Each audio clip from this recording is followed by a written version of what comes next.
শেষ পর্যন্ত খুঁজে নিলাম আমি তোমায়। ফাইনালি। তারপর? প্রশ্ন তো আছে অনেক, কিন্তু করতে চাই না। কেন? এই মোমেন্টটা অনেক প্রেশিয়াস, আর I don't want to spoil it. তোমার কি মনে হয় যা কিছু হচ্ছে সবকিছু কোইন্সিডেন্স? হতে পারে, কিংবা এটাও হতে পারে শুরু থেকে লিখে রাখা কোনো কাহিনী। তো কি করবো এখন আমরা? কোথায় যাবে আমাদের কাহিনী? I don't know, just live in the moment maybe. Live in the moment. তাহলে এখন সত্যি করে বলো তো, তুমি আমার নাম্বার কোথায় পেলে? It's magic. আরে কাম অন, বলো না। জাদুঘর কখনো তার রহস্য ফাঁস করে না। You are a magician. কেন তুমি এখনো আমাকে চিনতে পারো নাই? Yeah I am so confused right now. শোনো, তোমার সব কনফিউশন সাইডে রেখে তুমি এটা বলো, তুমি দেশে কবে ফিরছো? কোন দেশে? তোমার দেশ বাংলাদেশ। হঠাৎ এই প্রশ্ন? না, এমনি জানতে ইচ্ছে হলো তাই। এখন তো আমি দেশে যাচ্ছি না। কিন্তু কেন? কারণ তো অনেক। ওখানে আমি শুধুমাত্র অন্য কারোর লেখা ক্যারেক্টার, আর এখানে আমি আমার মতো, আমার লেখা চরিত্র। আচ্ছা, তুমি আবার চলে যাবে না তো? হঠাৎ করেই আবার হারিয়ে যাবে না তো আমার থেকে? যেতে তো হবেই। মানে? মানে বাসায় তো যেতেই হবে। Oh yeah, right right, I am so dumb. Come, I will drop you home.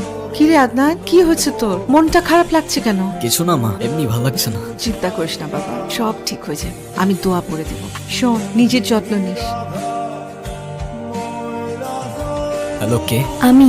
দিয়া, কোথায় তুমি? তোমাকে 2 দিন ধরে কল দিয়ে যাচ্ছি আমি। তোমার ফোন সুইচ অফ কেন? আর এটা কার নাম্বার? আমারই নাম্বার। আমি তো চলে আসছি। কোথায় চলে আসছো? কেন বাংলাদেশে? মানে কি, আমাকে একবার বলবা না তুমি? বলে কি লাভ? তুমিই তো বলছো যে দেশে ফেরার কোনো ইচ্ছা নেই, তো বলে কি হবে? তাই বলে তুমি আমাকে এভাবে না বলে চলে যাবা? আমার তো দেখা করতে হবে তোমার সাথে। তোমাকে অনেক কিছু বলতে হবে আমার। কিভাবে বলবো আমি? যদি দেখা করতেই চাও তাহলে চলে আসো বাংলাদেশে।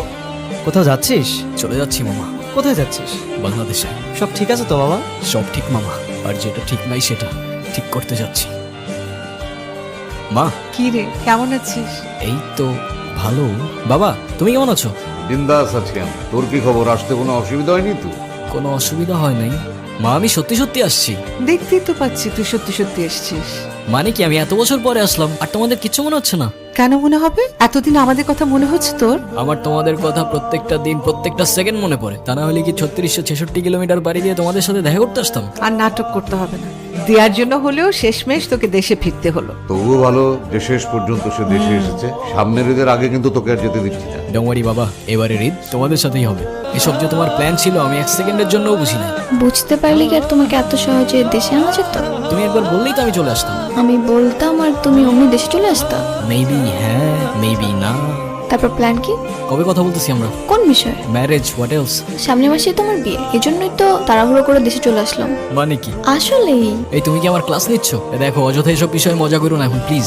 আমি মজা কেন করতে যাব? সত্যিই সামনের মাসে আমার বিয়ে। কি বলতেছো এসব তুমি? তাহলে আমার কি হবে? তোমার কি হবে মানে? তুমি তো একা ভালোই আছো। আর তাহলে এতদিন এসব কি ছিল?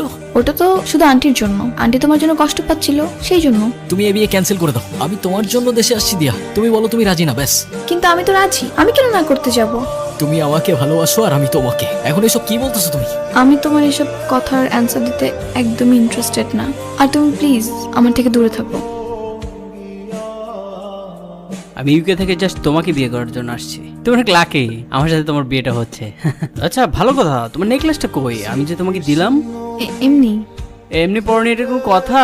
ওই নেকলেসটার দাম জানো? না তো।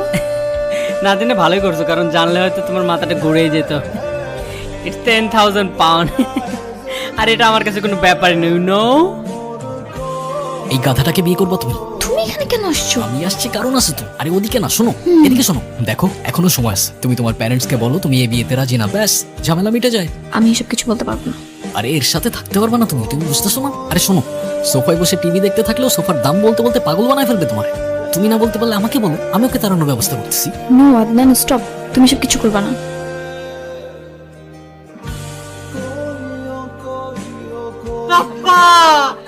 সমস্যা কি তোমার?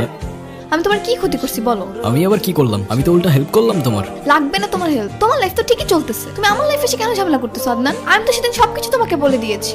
দিয়া, সেটা তো তোমার মনের কথা না, আমি জানি। কেন লুকাচ্ছ তোমার মনের কথা? কার ভয়ে? তোমার ভয়। আর কি সত্য জানতে চাও তুমি? তোমার জন্য আমার কোনো ফিলিংস আছে কিনা? হ্যাঁ আছে। আমি তোমাকে ভালোবাসি কিনা? হ্যাঁ বাসি। তো তো মানে? তুমি এখনো কিছুই বুঝতে পারতেছো না আদনান। আমি ভালোবাসলে কি আসে যায় বলো? যে নিজের বাবা মাকে ঠিক করে ভালোবাসতে জানে না, সে আমাকে কি করে ভালোবাসবে? দয়া করে আমার জন্য একটা কাজ করতে পারবা? তুমি আমার থেকে অনেক দূরে চলে যাও, আর কখনো আমার সামনে আসবা না। আদনান, না গেলে হয় না। যেতে হবে বাবা, অনেক কাজ পড়ে আছে। আর কটা দিন থেকে জানা বাবা। ভাইয়া তুমি প্লিজ যেও না, প্লিজ আর কটা দিন থাকো ভাইয়া, প্লিজ প্লিজ প্লিজ থাকো ভাইয়া। তুমি চলে গেলে আমি অনেক রাগ করবো ভাইয়া। আরে চুপ থাক তো, তুই রাগ করলে আমার কি? হ্যাঁ, তুই ওর সাথে এভাবে কথা বলছিস কেন? ঠিকই তো বলছি, আমাদের রাগ নিয়েই এখন আদনানের কিছু যায় আসে না, আর বনি রাগ করলে ওর কি যায় আসবে বলো? তোমরা যে যাই বলো, আমি তোমার কোনো কথা শুনবো না। তুমি থাকবা মানে থাকবা, আমি বলছি তুমি থাকবা, প্লিজ ভাইয়া। এই তুই কি শুরু করছিস? কমন সেন্স নাই তোর এতটুকু? মূর্খদের মতো বিহেভ করতেছিস কেন? আদনান তুই চলে যা, আমাদেরও তো কমন সেন্স নাই, সেজন্য আমরা এতদিন তোকে নিয়ে বেঁচে থাকতে চেয়েছিলাম। শুধু বনি না, মূর্খের মতন আমরাও বিহেভ করছি, সেজন্য এখন চাচ্ছি তোকে আমাদের সাথে আটকে রাখতে। তুই চলে যা, তোর যত কাজ আছে সারা জীবন ধরে করগে, এই বাড়িতে আর ফিরে আসিস না। বাবা আমাকে মাফ করে দিও, আমার এইভাবে বলাটা উচিত হয় নাই। আমি যাচ্ছি না বাবা, তুমি যতদিন বলবো আমি ততদিনই থাকবো। তুমি প্লিজ আমার উপরে আর রাগ করে থেকো না বাবা। বাবা, বাবা কথা বল না প্লিজ বাবা। মা এদিকে আসো বাবা। বাবা কথা বলতেছে না মা। বাবা কথা বলো না বাবা। বাবা, বাবা কথা বলো না বাবা। আমি এখন কি করব মা? কার কাছে মাফ চাইবো আমি? শেষবারের মতো বাবাকে হয়তো সরিটা বলতে পারলাম না আমি। আদনান, তোর বাবা তোকে যতটা না বলতো তার চেয়ে অনেক বেশি ভালোবাসতো। সারাক্ষণ তোর কথা বলতো, তোকে অনেক মিস করতো, তোকে নিয়ে অনেক প্রাউড ছিল তোর বাবা। সবসময় আমাকে বলতো ওকে দোষ দিও না, ওর এখনো সবকিছু বোঝার বয়স হয়নি। তুই আমাকে বলতো, আমরা কি বেশি কিছু চেয়েছিলাম তোর কাছে? শুধু একটু সময় চেয়েছিলাম বাবা।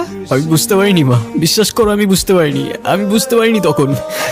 আমি কি করব মা? আমি বুঝতে পারছি না, আমাকে মাফ করে দিও প্লিজ, প্লিজ আমাকে মাফ করে দিও। আমি বুঝতে পারছি না আমি আর কি করব। কাঁদিস না, কাঁদিস না। কাঁদলে তোর বাবা কষ্ট পায়। আমি জানি তোর বাবা তোকে মাফ করে দিচ্ছে।